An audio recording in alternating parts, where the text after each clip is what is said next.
Shorty wanna ball with the team. Money sitting tall, y'all mean. Shorty wanna kick it with the team. I got all this walk on me. Shorty wanna ball with the team. Money sitting tall, y'all mean. Why do people like Playboi Carti? Music that lacks lyrical ability or any sense of substance. How does Carti have the fan base that he does? An artist that leaves his fans begging him to drop music, yet leaving them disappointed consistently, to the point where his fans must find leaks and snippets just to hear any new music. An artist with almost no social presence, with posts that consist of cryptic messaging. An artist known for treating people horribly, from assaulting girlfriends to scamming streamers out of millions. What's the draw factor? Image is important in music, maybe even more important now than it ever was, maybe even more important than the actual music. We are introduced to new rappers every day who seem to be almost equivalent to WWE characters. They have a particular look that represents their character. They have a backstory that builds the narrative of their character. That narrative then builds the reputation of that artist. Are they the street hustler, the shooter straight out of the trenches, the rags to riches underdog? Then you have the character arcs, the beefs, the change in music style, the change in looks, the fast rise or the inevitable downfall. An artist in today's music's landscape, you can't succeed without your persona or your character. So why does Carti succeed in this more than other artists? Well, it comes down to one hack, a formula that many artists attempt, but not many succeed. That being mystery. Carti has built a career and narrative off of this simple but vital thing. A character of mystery, a character that you know the story of but don't truly know the person. Carti's done this so successfully he's become something of a mythical creature, more than even an artist. And that's exactly how he wants it. Carti uses this component of mystery in almost all aspects of his character. Like a lot of rappers, Carti has built a number of eras, or what we call arcs. If you look at Carti from the beginning of his career to current, it's like looking at a goddamn anime character. Bro had a main character development just off vibes and aesthetic. Carti makes sure that each arc jump is a change in every aspect. That means his music, look, and personality must all change. Because again, mystery. When something is consistently changing, how do you know what to expect next?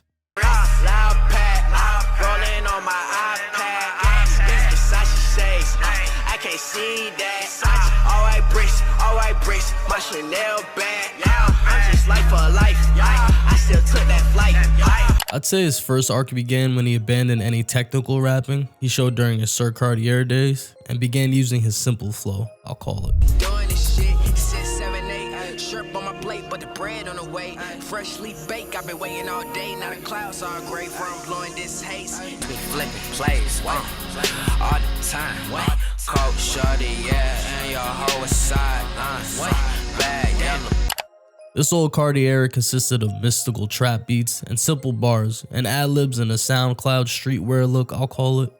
Then you had Carti introduction into the mainstream, an era that was pretty much a more refined version of the previous era, where his delivery saw improvement along with harder mystical beats than previous, and a high fashion aesthetic, and he was running with the ASAP mob at that point. This time also included this banger. I did her one cat, I did her one bag, fucking on your bitch, on her dad. Then you had the grunge era with Dial It, which I personally think was his best work so far, with introduction of his popular baby voice, a new sound that influenced rappers from then on out. They tryna be cracked, they tryna be cracked, she wanted me Carti, that bitch is a Barbie, I'm a fucking house, I'm 730, bring a pet like Kid Cudi, I smoke dope like Kid Cudi, push up and get the slugs from me. And we've now entered the vamp arc. Yeah, this nigga is in his full-blown villain arc at this point. He be hissing and shit, bringing even more edge to his sound with heavier ad-libs and raspy delivery mixed with the baby voice delivery.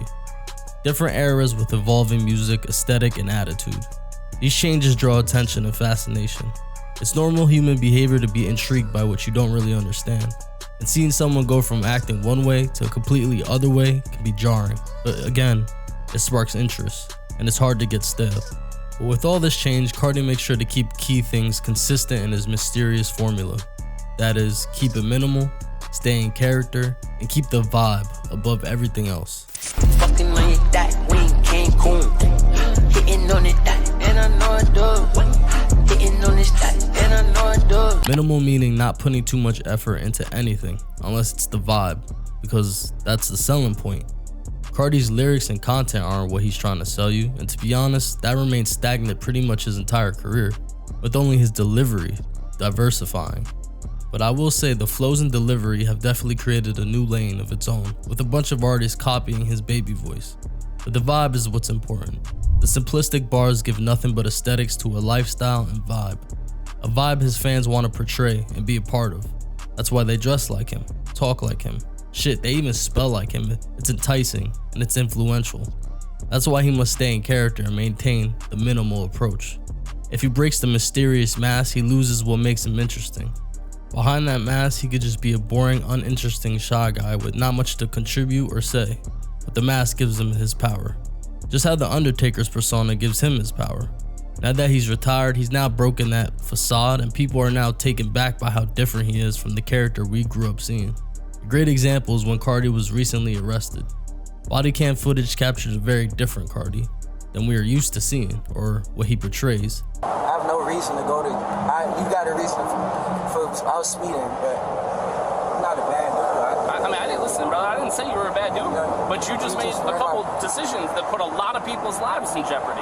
Can you run my record? Like, you see, like, I mean, I might run your record, but it's not going to change the outcome of what, like. I think it validates that he plays this character. That's not truly who he is. Cardi has to maintain that, to remain interesting. Instead of oversharing like most rappers do, Cardi hardly shares, which allows fans to build a narrative, rather than him build it himself. Because who likes a person who talks themselves up? It sounds way better when others hype you up, rather than you hyping yourself up. It holds more weight. He's selective on what parts of his life he shows fans, and that adds to his lore.